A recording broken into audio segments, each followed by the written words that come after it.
কারো লাঠিয়াল বাহিনী নয়, পুলিশকে পেশাদারিত্বের সঙ্গে কাজ করতে হবে। সেবাগ্রহীতাদের হয়রানি না করার নির্দেশ স্বরাষ্ট্রমন্ত্রীর।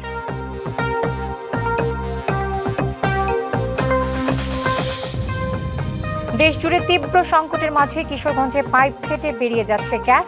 ৩ সপ্তাহের চেষ্টায়ও মেরামত করতে পারেনি তিতাস।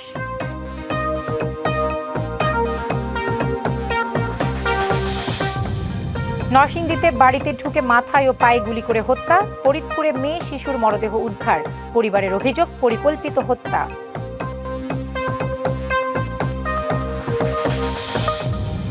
এবং গাইবান্ধায় নদীর পানি কমার পর চলছে ভাঙনের তাণ্ডব। কয়েকদিনের টানা বৃষ্টিতে ক্ষতিগ্রস্ত বিস্তীর্ণ কৃষি জমি।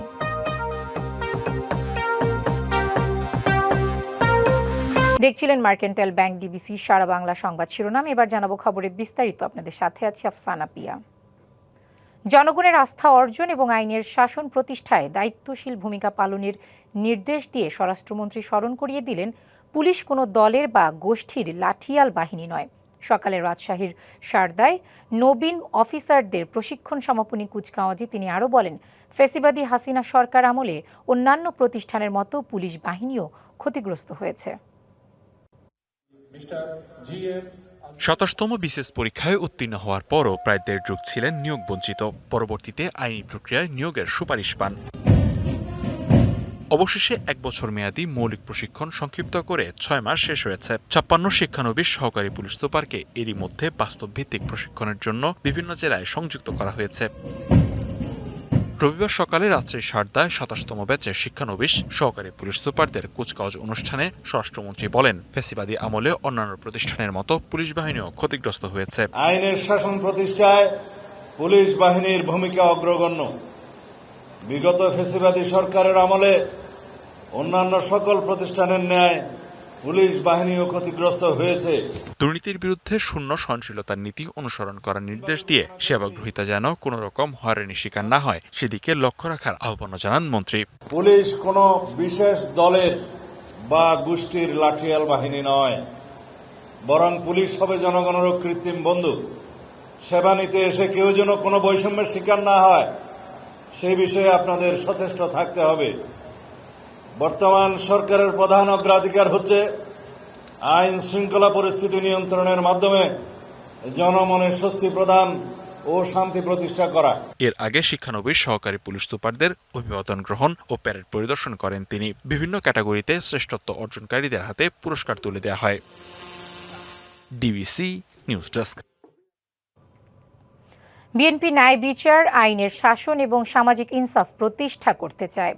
দুপুরে ঠাকুরগাঁও জেলা আইনজীবী সমিতির সংবর্ধনা অনুষ্ঠানে যোগ দিয়ে কথা জানান স্থানীয় সরকার, পল্লী উন্নয়ন ও সমবায় মন্ত্রী মির্জা ফখরুল ইসলাম আলমগীর। মন্ত্রী বলেন, ন্যায় বিচারের জন্য প্রভাবমুক্ত জুডিশিয়ারি তৈরি করতে পারলেই সাধারণ নাগরিক উপকৃত হবে। এছাড়া পার্লামেন্টের কমিটিগুলো সক্রিয় করতে পারলে গণতন্ত্র অনেক দূর এগিয়ে যাবে মন্তব্য করেন তিনি। আগামী দিনগুলোতে আমরা যেটাতে আমরা প্রতিশ্রুতিবদ্ধ যে আমরা ন্যায় বিচার প্রতিষ্ঠিত করতে চাই, আমরা আইনের শাসন প্রতিষ্ঠা করতে চাই এবং সমাজে ইনসাফ প্রতিষ্ঠা করতে চাই। এই বিষয়গুলো আমাদের মাথায় রাখতে হবে। গণতন্ত্র যদি প্র্যাকটিস হয় তাহলে বাকি সব কাজগুলো হয়ে যায়। দেশজুড়ে গ্যাসের তীব্র সংকটে ভুগছে মানুষ, অথচ কিশোরগঞ্জের মাস জুড়ে অনবরত বের হয়ে যাচ্ছে প্রাকৃতিক এই সম্পদটি। তিতাসের পাইপলাইন ছিদ্র হয়ে পড়ে থাকলেও মেরামত করতে পারছে না কারিগররা। এতে অপচয় তো হচ্ছেই, সঙ্গে পরিবেশ দূষণ, এমনকি বড় দুর্ঘটনার সংখ্যা নিয়েই কাটছে এলাকার মানুষের দিন। সারা দেশে গ্যাসের সংকট থাকলেও কিশোরগঞ্জের কটিয়াদী উপজেলায় আড়িয়াল খাঁ নদীর তীরে তিতাস গ্যাসের মূল পাইপলাইন থেকে অনবরত গ্যাস বের হচ্ছে। শুরুতে স্থানীয়রা বিষয়টি বুঝতে না পারলেও পরে তারা জানতে পারেন মূল পাইপলাইনে ছিদ্র হয়ে এভাবে গ্যাস বের হচ্ছে। আমরা তো প্রথম ভাবছি যে এখানে গ্যাস লাইন লিকেজ হয়েছে, যেহেতু আমরা জানি এখান থেকে গ্যাস লাইন গেছে। এখন যখন লিকেজ বড় হয়েছে বা মাটি খনন হয়েছে, এখন একটু বেশি বের হইতেছে। আগে তো এত বের হচ্ছে না, আগে কম বের হয়েছে। স্থানীয়দের অভিযোগ, কাজিরচর এলাকায় গড়ে ওঠা একটি চুনা পাথরের কারখানা সহ কয়েকটি স্থাপনায় অবৈধ গ্যাস সংযোগ নেওয়ার কারণে মূল পাইপলাইন ক্ষতিগ্রস্ত হয়েছে। চুনা পাথরের কারখানার আড়ালে একটি চক্র গ্যাস পাচার করছে বলেও অভিযোগ স্থানীয়দের। চুনের ফ্যাক্টরি হবে, আসলে তো চুনের ফ্যাক্টরি তো এটা না, এটা হচ্ছে ওরা হচ্ছে গ্যাস দেওয়া হচ্ছে ওদের প্রধান লক্ষ্য। বেশ কয়েকবার জানানোর পরও তিতাস গ্যাস কর্তৃপক্ষ ঘটনাস্থল পরিদর্শন করেনি। এই চক্রের সাথে সংস্থাটির অসাধু কর্মকর্তারা জড়িত অভিযোগ স্থানীয়দের। এরা মনে করেন যে আপনার এই যে গ্যাস লাইনের লোকেরা 5 থেকে 6 লক্ষ টাকা গেছে খায়া রাত্রের বেলা আন্ডারগ্রাউন্ডে এই লাইনটা দেওয়া গেছে। সমস্যা বড় আকার ধারণ করার পর তিতাস গ্যাস কর্তৃপক্ষ ঘটনাস্থলে কারিগর পাঠিয়ে মেরামতের কাজ শুরু করে। 2 দফায় 3 সপ্তাহ ধরে কাজ করেও সমাধান করা যায়নি। অবশ্য দ্রুত সমস্যা সমাধানের আশ্বাস মিলেছে। এটা আমরা আসলে খবর পাইছি গত 8 তারিখ থেকে খবর পাইছি। 8 তারিখ খবর পর থেকে আমরা এখানে অপারেশন চালাইছি। তাহলে দেখি এখানে অবৈধ লাইন আছে আর কি। এখানে এখন কার্যক্রম চলতেছে, আমরা লিকেজ মেরামত করছি আর কি। এখনো এটা আগামী 1-2 দিন হতে লাগতে পারে সময়। আমরা চেষ্টা করছি, ইনশাআল্লাহ আশা করতেছি আমরা 2-1 দিনের ভিতরে আজকে চেষ্টা করবো। আমরা হয়তো আজকে আমরা যত সময় লাগুক আমরা চেষ্টা করবো মানে শেষ করার জন্য। কোনো কারণে যে না হয় ইনশাআল্লাহ কালকে আমরা শেষ করে ফেলবো। জড়িতদের শনাক্ত করে প্রয়োজনীয় আইনি ব্যবস্থা নিতে ঊর্ধ্বতন কর্তৃপক্ষকে জানানোর কথা জানিয়েছে জেলা প্রশাসন। স্টোর ডিপার্টমেন্ট যেটা আছে তাদেরকে আমরা বলবো যথাযথ আইনগত ব্যবস্থা নেওয়ার জন্য। সেক্ষেত্রে জেলা প্রশাসনের সর্বাত্মক সহযোগিতা থাকবে, উপজেলা প্রশাসন আছে, এবং এই বিষয়টি আমরা সরকারের জেলা প্রশাসক স্যারের উদ্যোগে আমরা সরকারের ঊর্ধ্বতন যে ডিপার্টমেন্ট আছে সেখানে অবহিত করব। গ্যাসের অপচয় ও পরিবেশ দূষণের পাশাপাশি বড় ধরনের দুর্ঘটনার শঙ্কায় স্থানীয়রা। DBC news desk. দিনাজপুরের সাবেক স্ত্রীকে পেট্রোল ঢেলে আগুনে পুড়িয়ে হত্যার অভিযোগ উঠেছে স্বামীর বিরুদ্ধে। এ ঘটনায় অভিযুক্তকে শনিবার রাতে আটক করেছে পুলিশ। নিহত সুমাইয়া আক্তার 2 সন্তানের জননী। 2 মাস আগে অভিযুক্ত মাহবুবুর রহমানের সঙ্গে তার বিয়ের বিচ্ছেদ হয়। পুলিশ ও স্থানীয়রা জানান, শনিবার রাত 10টার দিকে সন্তানদের দেখার কথা বলে শ্যামলীর বাড়িতে যান মাহবুবুর রহমান। দুজনের মধ্যে কথা কাটাকাটির এক পর্যায়ে শ্যামলীর শরীরে পেট্রোল ঢেলে আগুন ধরিয়ে দেয় মাহবুব। গুরুতর দগ্ধ অবস্থায় রংপুর মেডিকেল কলেজ হাসপাতালে নেয়ার পথে তার মৃত্যু হয়। ঘটনাস্থল থেকে পেট্রোল ও একটি ধারালো চাকু উদ্ধার করেছে পুলিশ।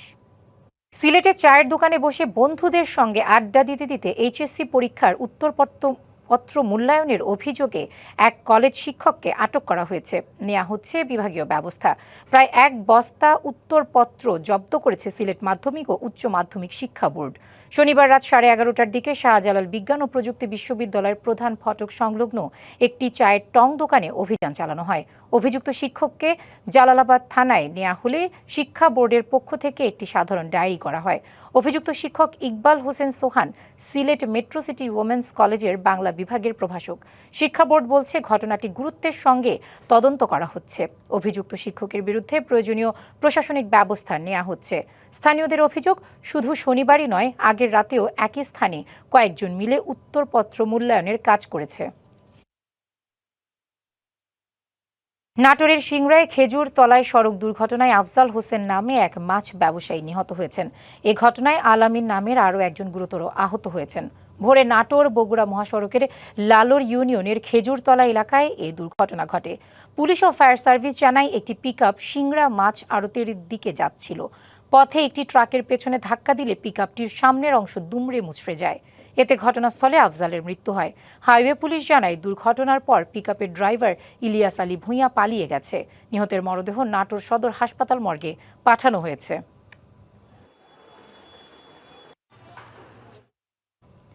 গাইবান্ধায় নদ নদীর পানি কমলেও কমেনি নদী ভাঙন। প্রতিনিয়ত নদী গর্ভে বিলীন হচ্ছে আবাদি জমি, বসতভিটা, গাছপালা ও নানা স্থাপনা। ঘরবাড়ি ফেলে অনেকে ছুটছে নিরাপদ আশ্রয়ের খোঁজে। কয়েকদিনের টানা বৃষ্টিতে ক্ষতিগ্রস্ত হয়েছে বিস্তীর্ণ কৃষিজমি। নদী ভাঙন আর ফসল হানির দ্বিমুখী সংকটে বিপর্যস্ত জেলার হাজারো পরিবার। তিস্তা, ব্রহ্মপুত্র, ঘাঘট ও করতোয়ার পানি নামলেও তীর জুড়ে বেড়েছে ভাঙনের তীব্রতা। প্রতিদিনই বিলীন হচ্ছে কৃষিজমি, বসতভিটা, গাছপালা ও নদী তীরের বিভিন্ন স্থাপনা। সুন্দরগঞ্জ উপজেলার কাপাসিয়া, চণ্ডীপুর ও শখের বাজার, সদর উপজেলার মোল্লারচর ও ফুলছড়ি উপজেলার বালাসীঘাট, দক্ষিণ রসুলপুর জেলার অন্তত 45টি পয়েন্টে ভাঙন অব্যাহত রয়েছে। হুমকির মুখে রয়েছে শিক্ষা প্রতিষ্ঠান, মসজিদ, মাদ্রাসা এবং স্থানীয় বন্যা নিয়ন্ত্রণ বাঁধ। জায়গা জমি নেই, আর কিছু নাই, ওই যে স্কুলে ফিল্ডে দিয়ে দিছি খালি দেখ চোখের পলকে যাবা নাই। আমরা খামো কি, চলমু কেমন করিয়ে, বাচ্চা খোঁচা মানুষ করবো কেমন করি। এদিকে নদী ভাঙনের পাশাপাশি কয়েকদিনের বৃষ্টির প্রভাব পড়েছে কৃষিতেও। জমির ফসল ক্ষতিগ্রস্ত হয়েছে। আমনের বীজতলা, পাট, তিল, বিভিন্ন ধরনের শাকসবজি ও অন্যান্য আবাদি ফসলের ক্ষতিতে দুশ্চিন্তায় কৃষক। মূলে গেল, আমার হইলো কোষ্টাও গেল, পাট শাক গেল, করি খামো ক্যাঙ্কা করি, বাচ্চা কচ্চা বাঁচামো ক্যাঙ্কা করিয়ে। এই বলতেছে যে বস্তা ফেলাচ্ছি ৬২,০০০, ৬০,০০০, এরা শুধু মুখে বলে, কাজে করেন। এমন নদী ভাঙ্গা লোক আমরা, রাত হইলে শুতলেই মনে হয় ভাঙ্গন। 14 ভাঙ্গা দিয়ে এই যে এই জায়গাতে এসে বাড়ি আর ভাঙবে পাম না। এখন নদী যায়, নদীতে বসে যামগা। পানি উন্নয়ন বোর্ড জানিয়েছে ভাঙন ঠেকাতে জেলার 34টি ঝুঁকিপূর্ণ পয়েন্টে জিও ব্যাগ ফেলে রক্ষার কাজ চলছে। আর ক্ষতিগ্রস্তদের প্রয়োজনীয় পরামর্শ ও সহায়তার কথা জানিয়েছে কৃষি বিভাগ। কৃষক ভাইদের আমরা পাশে থেকে পরামর্শ দিয়েছি। প্রায় 87 হেক্টর বীজতলা আবার নতুন করে আমাদের কৃষক ভাইরা করেছে। আমাদের যে করণীয়, পরবর্তী যে করণীয়, সেগুলি আমরা অব্যাহত রাখবো। আমরা 34টি জায়গায় জিও ব্যাগ দিয়ে ভাঙন প্রতিরোধের চেষ্টা করছি। অন্যান্য জায়গাগুলোতে ভাঙন প্রতিরোধের জন্য প্রতিবেদন পাঠানো হয়েছে, ওগুলোতে অনুমতি পেলে ওগুলোতেও কাজ বাস্তবায়ন করা হবে। ভাঙন প্রতিরোধে সাময়িক সুরক্ষা নয়, স্থায়ী ও কার্যকর উদ্যোগ নেওয়ার দাবি নদীপাড়ের মানুষের। DBC news desk.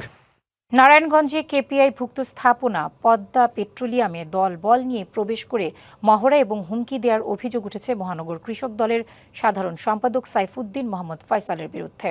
ঘটনার সত্যতা নিশ্চিত করে ডিপোর সিকিউরিটি ইনচার্জ জানিয়েছে, সম্প্রতি ডিপোর এভিয়েশন টারবাইন ফুয়েল ডেলিভারি পয়েন্টে কর্মরত 2 জন ক্যাজুয়াল স্টাফকে অপসারণ করে নতুন কর্মচারী নিয়োগ দেওয়া হয়।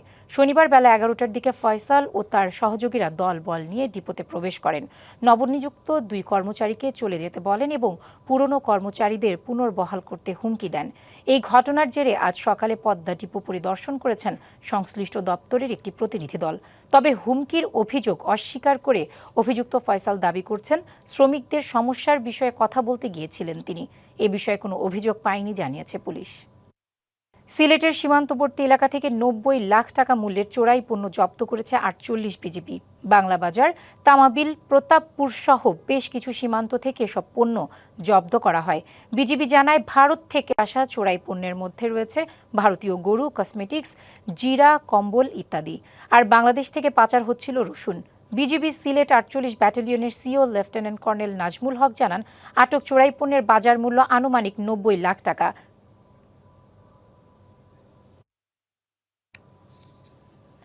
ডিবিসি সারা বাংলা এই ছিল এখনকার মতো। ডিবিসি নিউজের সংবাদগুলো পড়তে ভিজিট করুন dbcnews.tv আর ভিজিট করুন ডিবিসির ফেসবুক পেজ এবং ইউটিউব চ্যানেল। ডিবিসির সঙ্গেই থাকুন।